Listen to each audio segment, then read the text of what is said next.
This episode is brought to you by my friend Rebecca Walser, a financial expert who can help you protect your wealth. Book your free call with her team by going to friendofdinesh.com. That's friendofdinesh.com. Coming up, 2 former FBI agents testified before the House, and one of them spoke about the 2 FBIs. I'll explain. I'll review the credibility of journalist Seymour Hersh's expose that the Biden administration secretly destroyed the Nordstream pipeline. Balloons and more balloons. I'll reflect on what may be going on. And author Alex McFarland joins me. We're going to talk about the left's scheme to cancel Christians in mainstream culture. This is the Dinesh D'Souza Show.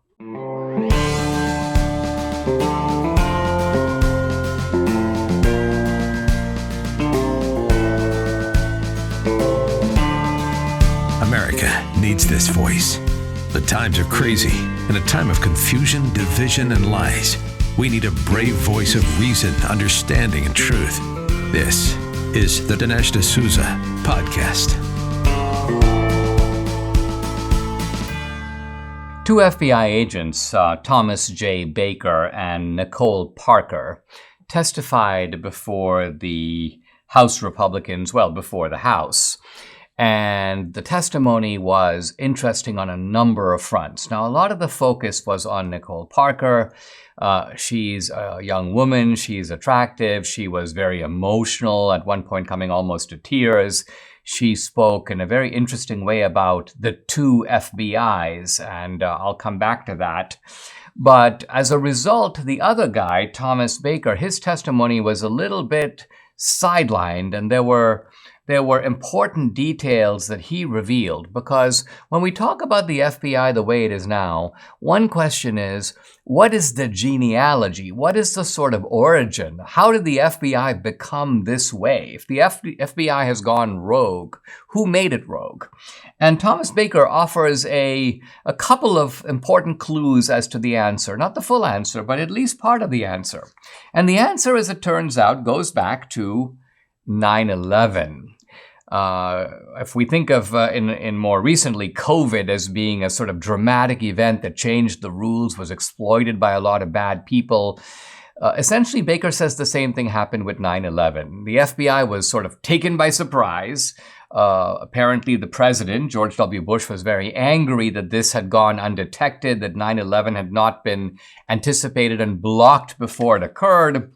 And so the FBI, under Robert Mueller, made 2 important changes. Number one, it began to centralize the FBI. So the FBI previously operated mainly through regional authority and regional field offices. I remember under Ronald Reagan, Louis Freeh, who was then the director of the FBI, would always emphasize the strength of the FBI is the fact that we've got a lot of kind of eyes and ears out there, and we trust our local offices to do the heavy lifting. Essentially, Washington, D.C. is a kind of nothing more than a sort of coordination mechanism that links these different regional FBI. So the power then is local and it's decentralized.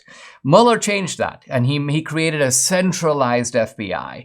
And of course, a centralized FBI is much easier to corrupt. I think this is what Obama realized later, which was, hey, listen, if you got all the power in one place, in Washington, D.C. at the top, then if you can kind of rot the fish at the head, you create a rotten FBI all the way down. Why? Because the local FBIs are just taking orders from the centralized office. The second point that was made by Baker, which I haven't thought about, but of course is a very obvious point, is that as a result of 9/11, the FBI began to coordinate more closely with the CIA. Now, the CIA is supposed to be operating only abroad and dealing with external or foreign threats. But of course, because the hijackers who came from abroad nevertheless came here, some of them, of course, had taken flight school lessons here, the idea was that the FBI and the CIA need to work in really close coordination to avert future terrorist attacks. But this, of course, meant that the line of distinction between working abroad and working at home becomes blurred, not to mention that the FBI began to take orders from the CIA. So this is a dangerous blurring between the foreign and the domestic. And so, again, fast forwarding to now, when the Biden people say that the greatest threat today doesn't come from abroad, it's not foreign terrorists, it's domestic terrorists, well, what that means is that the FBI and CIA can now now coordinate against these so-called domestic threats. And so you have an FBI that, as a result of the, quote, reforms of 9/11, is now tailor-made for the left to take over, and is tailor-made for the left to deploy as a weapon, not against people like Khalid Sheikh Mohammed, not against the 9/11 terrorists, but against people like you and me, who are sort of painted with the same brush. So that was the significance of the Baker testimony. And I want to turn to Nicole Parker, because what she talks about is the fact, and it's almost like a follow-up to what Baker said. She said there are now really two FBIs. She doesn't deny that local agents can go rogue, but she says by and large the action in the FBI is being driven from Washington, D.C. And it was kind of heartbreaking to listen to her talk, because she's talking about, here you've got a woman who's obviously very dedicated, very patriotic. It seems like she's a Christian, and I say that because Debbie pointed this out to me. She concludes her testimony by saying, "I'll pray for the FBI." And Debbie goes, "That sounds like a Christian. That sounds like a Republican. That's how Republicans talk." And but nevertheless, she goes, "Look, the FBI over the 12 years I've been there has totally changed. It's changed its focus. It's changed its way of operating. It even seems to have changed its mission. And it's no longer going after the kind of people that I joined the FBI to help to bust, to help to catch in the act. The FBI is not interested in crooks. It's not interested in thugs. In fact, it's become an organization of thugs. It's interested in ideological opponents. It's essentially doing a sort of task for the left. It's become the police arm of the left, perhaps in somewhat similar to the way in which, for example, the black shirts became the police arm of Mussolini, or we can find similar analogs in other socialist and fascist countries. So it's a dangerous FBI. Here you've got two people, both retired now, and one guy having retired some time ago, Baker, but the other, Nicole Parker, very recently blowing the whistle on what has happened to the FBI. Well, just when you thought things couldn't get better, Mike Lindell and MyPillow are launching the MyPillow 2.0. Now, when Mike invented MyPillow, it had everything you could ever want in a pillow, but now, nearly 20 years later, he's discovered a new technology that makes the MyPillow even better. The MyPillow 2.0 has the patented adjustable fill of the original MyPillow, and now with the brand new fabric that is made with the temperature regulating thread, the MyPillow 2.0 is the softest, smoothest, and coolest pillow you'll ever own. Say goodbye to tossing and turning, flipping your pillow over in the middle of the night, and more great news on the MyPillow 2.0 front: buy one, get one free.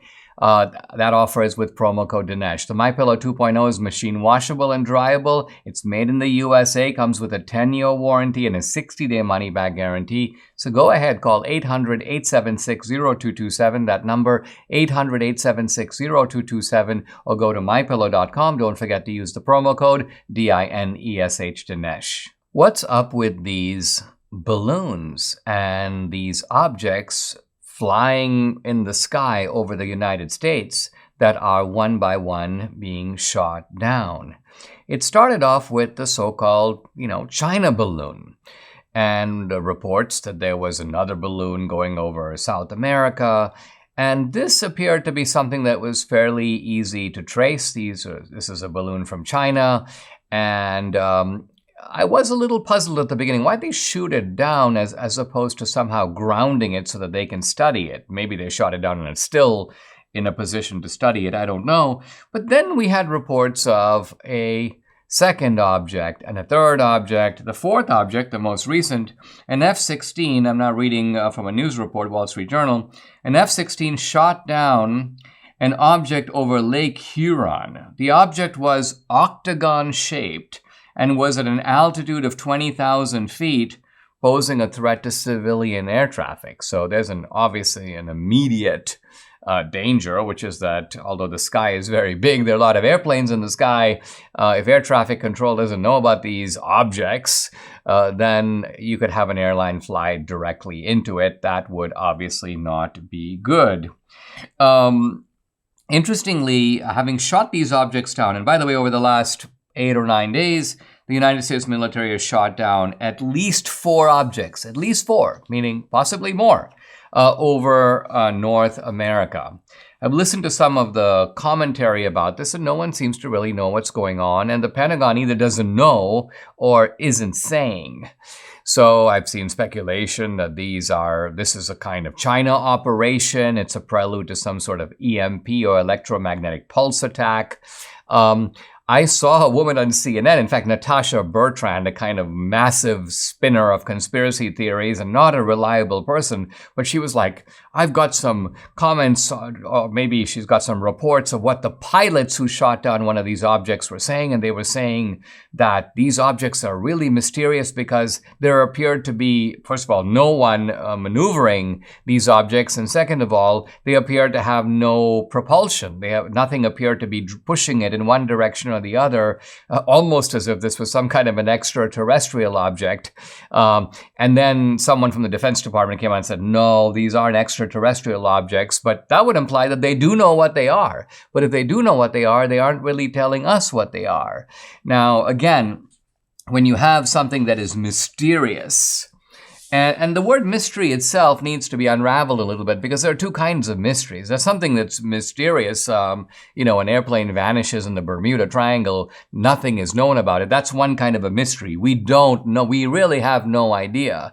The other kind of mystery is something that is solvable, that it's a matter of being able to find out what's going on. And in an age of geo-tracking, in an age of being able to track objects in the sky, it defies to me credibility to say that you've got these objects that are in the sky. How'd they get there? Weren't they observed? Weren't they sighted in any way beforehand? Is it really a surprise? Oh, wow, there's an object over Montana. Oh, wow, there's an object now flying across the Midwest.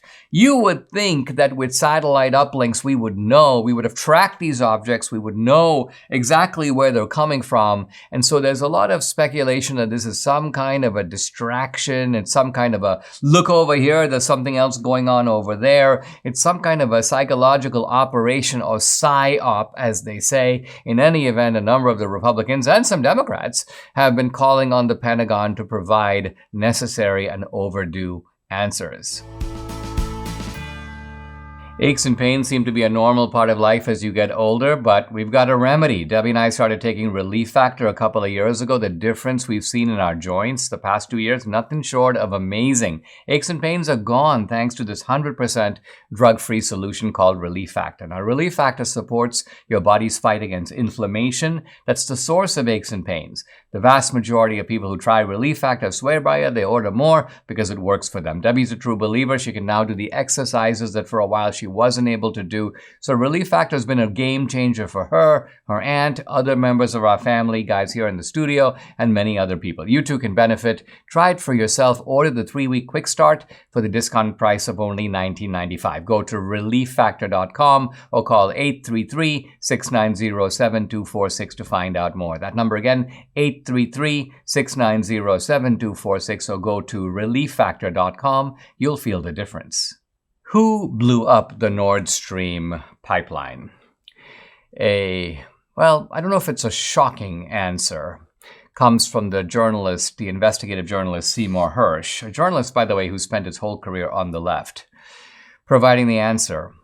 We did. We, the Biden administration, a covert operation. And Seymour Hersh says, I've got the details. And he spells it out in a riveting. It started out as it's a blog post, really, but a detailed blog post with all kinds of, chapter and verse. Now, when you evaluate something like this, it is a little startling. And I have to admit that times have changed. 30 years ago, if you told me the United States blew up this or that pipeline, I would be very skeptical. But now I look at it a little differently. I obviously distrust the Biden regime. I distrust a lot of our institutions. I don't take them at face value. And I begin with the kind of very old sort of Sherlock Holmes question. Who benefits? Who benefits from the destruction of the Nord Stream pipeline? Answer, not Putin, even though people say, oh, Putin blew up the pipeline. And of course, you have these U.S. intelligence and Pentagon sources saying this repeatedly as if it makes 1 ounce of sense. Why would Putin blow up his own pipeline that delivers all this natural gas to Germany, that creates dependency between Germany and Russia, puts lots of money into Putin's coffers to enable him to do all kinds of stuff, including fight the war in Ukraine? So it makes no sense. Why would Putin do this? On the other hand, Biden has repeatedly talked about the fact that we need to shut down the pipeline. Now, let's remember, Biden is the same guy who approved the pipeline. Let's remember that conservatives criticized Biden and said, don't approve the pipeline. Nord Stream 1 is already operational. It's already delivering all this natural gas. Why would you approve Nord Stream 2, which is going to do more of the same and is going to create a very unhealthy dependency of Germany on Russia? And Biden, for whatever reason, I don't know if this was something that came from China. Hey, Biden, we've sent you a lot of money. Listen, you better do what we say. I don't know if it was the case where Biden was trying to please Xi, but nevertheless, Biden decided to go ahead to sign off on Nord Stream 2. But then, of course, Putin invaded Ukraine, and Biden's whole calculus changed. Now, so Biden definitely has the motive. And the question is, did he have the opportunity, and did he actually do it? Now, when you look at Seymour Hersh's article, and before I say anything about the article, I do want to point out how ridiculous it is that the reaction to the article from some of the so-called mainstream media. There's an article in Business Insider, for example, and it's from some reporter no one's ever heard of. Discredited journalist Seymour Hersh makes claims about and this is playing into the hands of Putin. First of all, nobody cares if it's playing into the hands of Putin. Is it true or is it false? That's really what journalism is about. Did this in fact happen, yes or no? And so to that's really where I want to focus. Now, Seymour Hersh's article here has one great weakness, which, by the way, has also characterized his reporting in the past, and that is that he does use anonymous sources. And this right away creates some, I think, justified skepticism. Well, who really told you? If it's anonymous, how do we know you didn't make this up? There are plenty of journalists who use anonymous sources. A well-informed person, someone close to the matter, could be yourself, claims this or claims that. But I think sometimes the use of anonymous sources is all right when the source can't possibly reveal who they are. They would immediately lose their job. And the question is, you can verify what they're saying by looking at the detail described in the article. So that's the key point. Seymour Hersh gives you the when, the where, and the how. It's all in the article. So the kind of texture of detailed description is something that I think raises genuine suspicions. And I think recently it was Senator Mike Lee. He goes, wow. He goes, even as somebody with access to intelligence, I can't deny that what this guy is saying may be true. We need to find out if it is true, because if it is true, we have a big problem. If it is true, the United States is actively participating in what has to be called international terrorism and what could also be called, I think quite fairly, a provocation to war.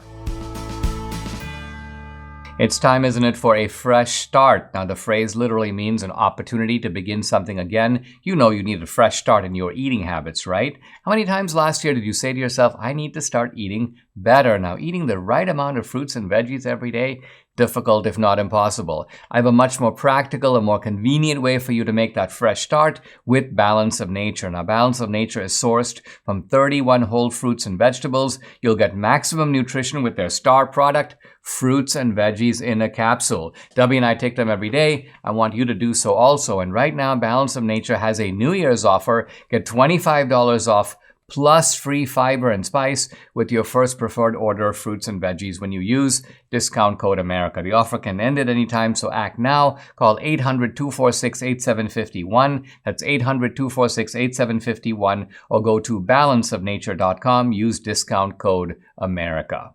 On February 7, 2022, so almost exactly a year ago, Biden gave a statement.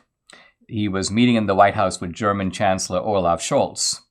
And at the press briefing, Biden said this, quote, "If Russia invades, there will no longer be a Nord Stream 2. We will bring an end to it. So here's Biden, almost startlingly, advertising what the United States would subsequently do.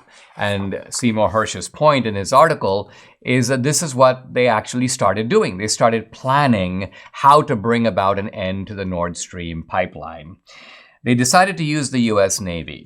The U.S. Navy's Diving and Salvage Center, which happens to be headquartered in Florida, has skilled teams of deep-sea divers. And they decided, let's use a bunch of these divers.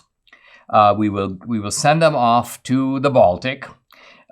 These are experts at planting explosives, and they're going to blow up the pipeline. Now, it's going to be done in complete secrecy. In fact, it's going to be done as an intelligence operation so that we don't really have to inform the Congress. We're not going to tell anyone about it. In fact, we're going to publicly pretend that we didn't do it, we meaning the United States didn't do it, and we're going to count on the media to cover our tracks. In fact, isn't it interesting? As far as I know, no major media has deployed investigative reporting to find out what really happened to the Nord Stream pipeline. There was just some suggestion, Putin probably did it, and then the matter was completely dropped. In fact, only the Russians have been talking about the fact that the United States needs to provide some answers for its role in blowing up the Nord Stream pipeline. Seymour Hersh says that there were meetings and briefings between Biden and the foreign policy team. This is National Security Advisor Jake Sullivan, Secretary of State Tony Blinken, and a plan was devised that would bring about a secret essentially blowing up of the pipeline, but the United States wouldn't be able to do it by itself. They would have to do it with the help of Norway, and the Norwegians evidently were closely involved in this operation. So, sometime in March, a U.S. team flew to Norway to meet with the Norwegian Secret Service and Navy, and they said to the Norwegians, "Where's the best place to plant these explosives?"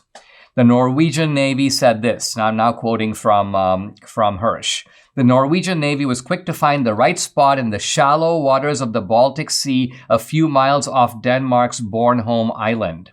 The pipelines ran more than a mile apart along a seafloor there that was only 260 feet deep. So the key point is the pipeline now is close to the surface, and that means that divers can get to it.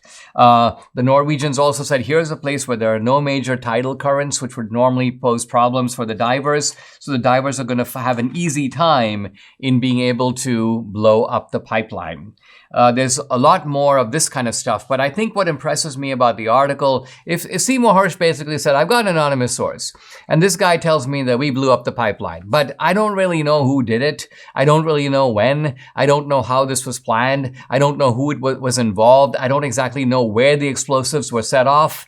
Then you'd be like, this is all hinging upon the identity of someone that you can't divulge. And so there's not a whole lot we can do about it.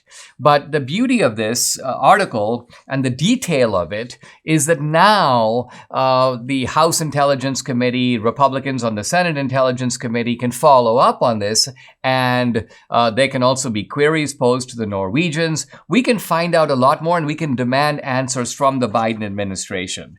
This is pretty scary stuff. I mean, for the United States, certainly Biden made a bad decision in approving this pipeline in the first place. He shouldn't have done it. Having made this blunder, he decides to, quote, rectify it. But he's rectifying it in what can reasonably be interpreted as an act of war. Particularly when, again, look at it from Putin's point of view, he goes, listen, you approved the pipeline. The pipeline was an economic arrangement between Germany and Russia. This was not something that the Russians blackmailed the Germans into. The Germans willingly did it for their own benefit. They had a plentiful supply of energy. They had lower energy prices. So for you now secretly to turn around and blow up the pipeline, that's an invitation to Russia to do the same kind of thing to you. And so we have the risk of dangerous escalation in this case, not between Russia and Ukraine, but dangerous escalation between Russia and the United States. Robert Kiyosaki is the author of the #1 best-selling personal finance book of all time, Rich Dad, Poor Dad. It sold over 40 million copies. Now, Robert Kiyosaki understands the formulas for financial success and living a successful life. Debbie and I have come to know Robert. He's a great guy. We've been inspired by his story of success through hard work and determination. He wants to teach you how to become successful too. You need to check out Robert Kiyosaki's 2023 live stream, which not only gives you access to a team of investors, market leaders, and economists, but also includes Robert's financial predictions for this year. I strongly recommend you head over to richdadworld.com/Dinesh for free access to the live stream and the 2023 predictions. Plus, listeners of my podcast get a free copy of Robert's new book before it's even released to the public, and a recorded coaching session valued at $200 for free. So head to richdadworld.com/Dinesh.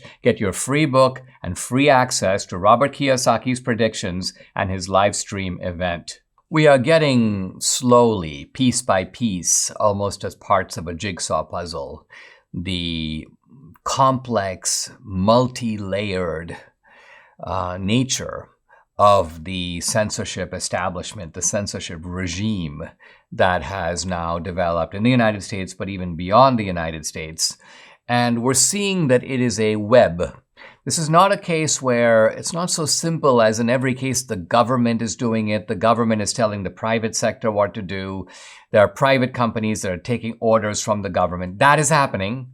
But it's also the case that there is an in-between sector that involves academia, involves the nonprofit institutions, that involves think tanks. So there's a massive infestation here. And it's almost like it's a web that has to be rooted out. But in order to root it out, we have to understand what this web is and how it operates. Now, one little piece of the web emerged in an interesting article recently from the Washington Examiner. Very good piece of investigative reporting. Examiner does this kind of thing periodically, and it's well worth reading.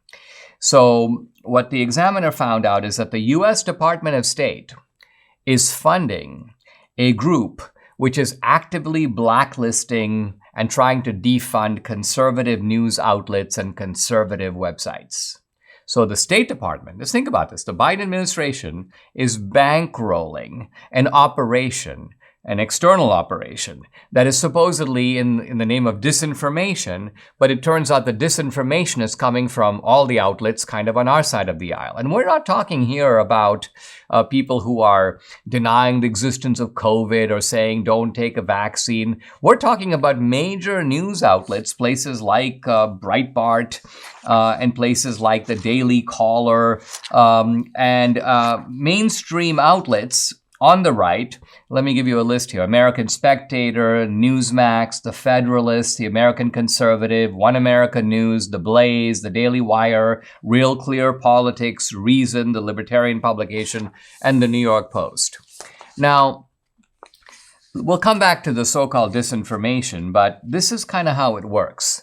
The State Department gives money to something called the Global Disinformation Index, sometimes called GDI.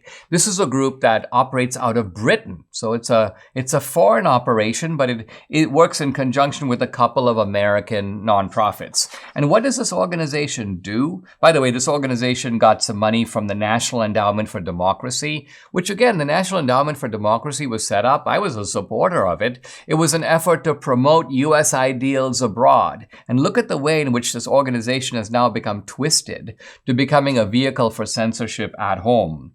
The State Department has something called the Global Engagement Center. That group put up $100,000, steering the money, by the way, through a third party. So this is really a kind of horrible octopus with tentacles that stretch abroad and at home into the nonprofit world. And what makes this particular operation different is that they're not telling the social media platforms to ban this guy or that guy. What they're doing is going to these so-called ad exchanges. So this is a key twist.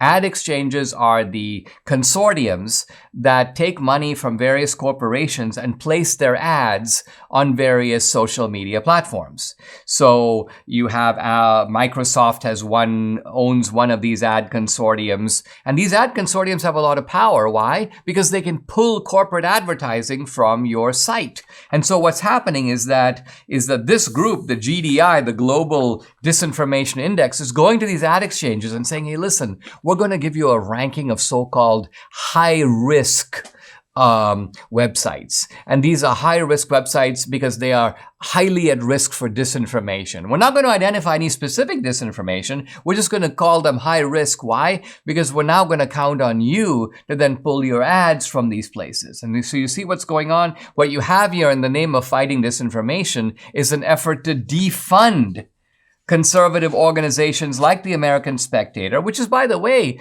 a serious opinion-oriented magazine, well worth reading, a little bit like National Review, except these days better.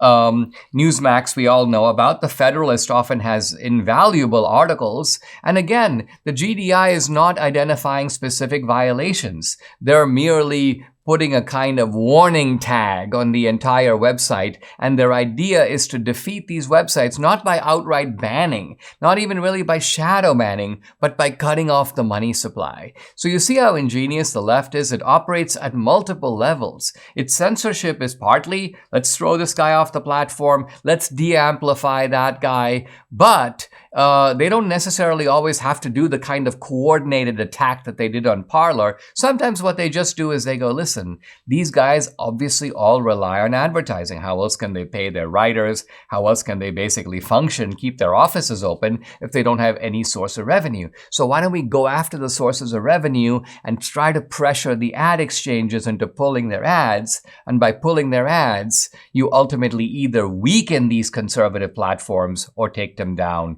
make them financially unviable altogether. We all know our digital privacy is under attack. Big tech steals your private information, your pictures, your chat, your email. This is very, very bad. So is there a better way? Well, as it turns out, there is. Secure is the better way. It's spelled S-E-K-U-R, and it offers secure instant messaging and email hosted in Switzerland without using any of the big tech platforms and using Swiss privacy laws, which are the strictest in the world. Debbie and I signed up for Secure. We're using it. We love it. It's fantastic. Now, Secure's proprietary technology allows you to communicate privately without fear of spying from the big tech companies, your email provider, or hackers. I use Secure. You should use it to chat or email with everyone, including non-secure users, thanks to Secure's unique features, Secure Send and Chat by Invite. Secure is a separate email and messaging application that guarantees your privacy. Go to secure.com, that's SEKUR.com. Use promo code Dinesh to get 25% off for the next 24 months. Secure, SEKUR.com. Guys, I first met Alex McFarland about a decade or so ago at an apologetics conference that he organized.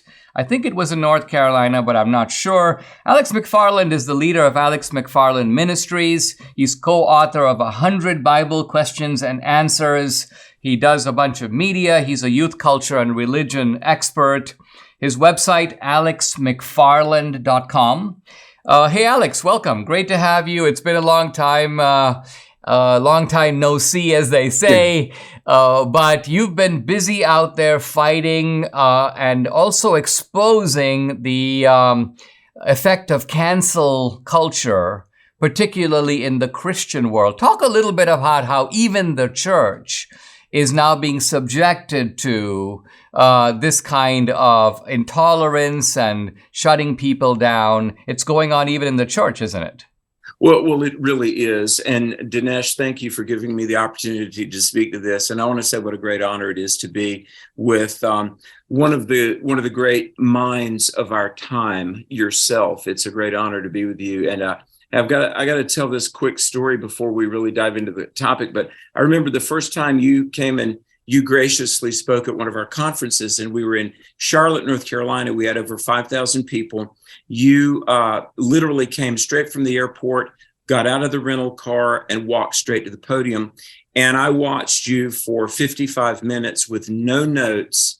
You held the audience of 5,000 people captive. There were multiple standing ovations. And I was in the wings with a dear friend, Chuck Colson, that many of your listeners will recall. Chuck Colson and I were watching you from the wings, and Colson looked over at me and he said, "This guy is brilliant." And you were and you are, and to converse with you today is a great honor. Well, that means a lot. Thank you so much, Alex. All right, so there's a lot going on with cancel culture. We know about it and happening out there in the publishing world and in the media, on social media.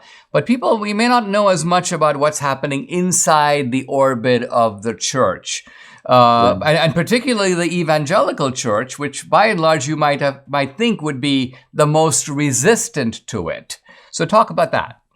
Well, it's amazing to me how many within the church pastors are just being so compliant and rolling over and playing dead, when really we are called, if you're in ministry as I am, you are called to preach, quote, the whole counsel of God. And the Bible tells us things that we maybe don't want to hear, but we need to hear. And Dinesh, I could name names of people that say, you don't talk about homosexuality or transgenderism. You don't talk about responsible immigration policies or a free market economy. And sadly, the intellectual and spiritual gatekeepers, which are the people in the pulpits, they should be telling our nation hard truth right now. But sadly, in many cases, they're not doing it. And in fact, not only are many pulpits silent, but they're encouraging other ministers to be silent. And it really is jeopardizing the future of our country. Alex, how would you answer? We've heard preachers who say something like this, that there is a core message of Christianity. And that core message is essentially very simple. No matter how much of a sinner you are, Christ died for your sins. And by accepting Christ, you open the gateway to salvation. And they say, well, we really need to focus on that. Because there are other issues that are not unimportant, but they're secondary to this. And so if we start getting into the border, and we start getting into Ukraine, and we start getting into abortion, we're going to divide the audience on the peripheral issues, and that's going to dilute our core message. Well, how would you answer a pastor who in good conscience said to you, Alex, I really want to focus on bringing people to Christ and saving their souls. We'll let the political stuff take care of itself? Well, Dinesh, and I've heard that many times, that's really kind of a Pollyanna worldview, because the fact is, if we don't speak to the cultural and social issues, then our opportunity to tell people about Christ will go away. I mean, as you and I both know, there were many ministers during the time of the American Revolution that talked about the justness, the legitimacy of the revolution. And if we had the crop of pastors from 2023 in 1776, we would have never had an America. So it might seem nice and appealing just to say, I won't sully myself with politics. I'll just talk about Christ.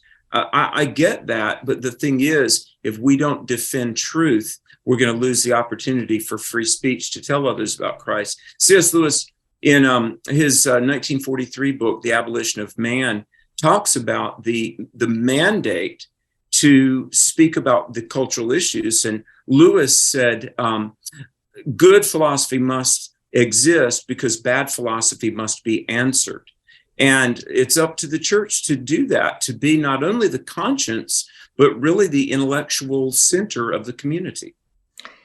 Alex, one of the issues that you talk about, and this is in the specific context of an effort at Princeton to cancel the John Witherspoon, because the idea is, well, John Witherspoon has a checkered history with regard to slavery or race relations or whatever. And what you describe cancel culture as being driven by presentism. Can you define what presentism means and what's wrong with it? Well, thank you, Dinesh. Presentism is a philosophy or ideology that it gives a lot of credit to our perspective right now, this minute, and we are at liberty to pass judgment because we somehow have some moral superiority that we pass judgment on all of history that ever came before us. And look, I love young people, but millennials and younger, there's just this high quotient of hubris in their perspective, and they want to cancel all the people that lived and died to give them freedom of expression and to save us from viewpoint discrimination. So presentism says that I right now have all the answers, and I will stand above the fray and critique everybody who ever came before me. And basically, all of the figures of history that aren't as woke as me, we're going to censor them. It's fascism as applied to the public square, Dinesh. And it seems like the corrective to it would be, if I can coin a phrase, something like contextualism. In other words, when you look at the past, you have to look at the circumstances that cause people to say and do certain things. It doesn't mean that you can't evaluate them or even pass judgment on them, but the judgment has to be an informed judgment and not start from the premise that I today am an enlightened, virtuous individual and they, living then, are sort of accountable to me. Isn't that right? Exactly. Very well said. And that's just the arrogance of wokeism. I mean, it's the arrogance of wokeism. And we've seen this many times. And I've got to say, with Ray Bradbury in Fahrenheit 451 so many years ago, we saw that in school and we never thought something like that would happen. But this is like Fahrenheit 451 on steroids. And my goodness, when the left, I spoke last spring at a university in East Tennessee, and my goodness, whenever I would even invoke names like Abraham Lincoln or even John F. Kennedy, I mean, students today have been, by their, I would say, highly ideological young professors, they've been so skewed against anything historical. But I would say, Dinesh, this is actually a well-planned attempt to clear the field to the vacuum that will be created by the absence of all history, makes it possible for people to be controlled and for socialism/communism to be imposed on them. We erase our history at our own peril. And I know that so many people, they need to know our history. We're not saying that all of the founders of the country were perfect. We're not saying there haven't been misdeeds in past history. But as you said so well, the context helps us ameliorate our judgment and condemnation of people that, frankly, in many ways were morally superior than we today. Great point, Alex. Hey, guys, check out Alex McFarland. His website is alexmcfarland.com. He's co-author of 100 Bible Questions and Answers. Alex, a real pleasure. Thanks for joining me on the podcast. God bless you, my friend. I've been talking in this section on apologetics about the effort on the part of many scientists and on the part of many atheists to invoke multiple universes, some version of the multiple universes idea, to try to account for the anthropic principle. The anthropic principle is the principle that says that if the values and constants of nature, things like the gravitational force, the strong force, the weak nuclear force, or even the various values, the force of gravity, the speed of light, if you change these things even a little bit, you essentially get a different type of universe with no life, and certainly with no conscious life, no creatures like us. This is a real problem to explain how we got this designer universe. And of course, the scientists and the atheists, for different reasons. The atheists are motivated by, we got to get rid of God. We have to find a natural explanation. The scientists come to the same conclusion, but not with the motive of getting rid of God per se, but rather because science is about the study of nature. So from a disciplinary point of view, the scientists are like, we got to find an explanation that is within nature. But of course, an explanation within nature can't account for nature itself. This is like trying to use an explanation about the circulatory human functions of the blood or the organization of the human body to try to explain how we got humans in the first place. It's really not going to work. You're trying to use a kind of internal explanation to account for something that would seem to require an external explanation. Here's physicist Stephen Barr summing the whole thing up. Quote, he's reflecting specifically on multiple universes. It seems that to abolish one unobservable God, it takes an infinite number of unobservable substitutes. And I think that's the sort of state of the argument. You can choose. You can say, look, I prefer to have faith in an infinity of universes, even though I have no empirical evidence for them, and we probably never will. Or you can say, I prefer to account for this designer universe by pointing to a really powerful and really knowledgeable and omniscient and omnipotent designer. Now, a point I want to close out with is the fact that we talk very often about the laws of nature. We talk about the E = mc squared, and we somehow think that the universe runs according to these laws, almost as if the laws make it happen. But I want to stress that laws don't make anything happen at all. Laws are merely a description of what is happening anyway. So, for example, if I look at something going on out there and I make some calculations and I show that it's operating according to the pattern, a certain type of pattern, let's say Kepler's laws of planetary orbits, it doesn't mean that the laws are causing the planets to move like that. It means that when the planets move, we can understand that motion by summarizing it, by describing it in the form of certain regularities or patterns that we call laws. A question that the physicist Stephen Hawking put many years ago is still relevant. And the question is this. This is a line out of, I believe, A Brief History of Time. He says, who put the fire into the equations? I think what he means here is that the equations by themselves don't do anything, but they have to, in a sense, come to life. There has to be a something there that is operating according to these equations and not, in a sense, caused by them. Here's the physicist Paul Davies, I think now at the University of Arizona. If the divine underpinning of the laws is removed, their existence becomes a profound mystery. Where do they come from? Who sent the message? Who devised the code? It's almost like nature operates according to a code. But who is the programmer of that code? That's the question that Davies is raising. And the question can be posed in a deeper way. How can inanimate objects like electrons follow laws? You and I can follow a law. We know there's a speed limit, for example. That's a law. We're like, okay, let's drive according to the speed limit. But how does an electron know what to do?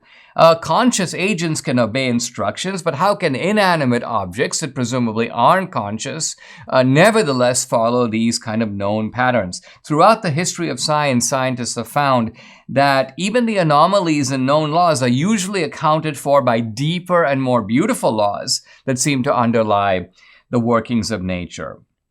The greatest scientists, and this is true not just of physicists, but also of biologists and astronomers and others, they have an attitude toward nature that borders on the sacred.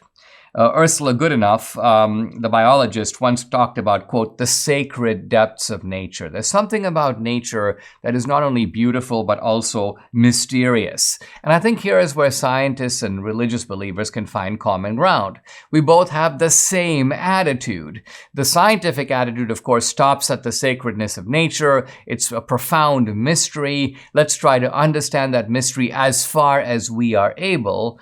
And what we do as religious believers is we take the same mystery, we take into account all the findings of science, all of which corroborate, if you will, the beautiful, the complicated, and yet in the end, not so complicated, but deeply simple structure of the universe. And we say that this structure has and was put into place by a supernatural designer. Subscribe to the Dinesh D'Souza podcast on Apple, Google, and Spotify, or watch on Rumble, YouTube, and salemnow.com.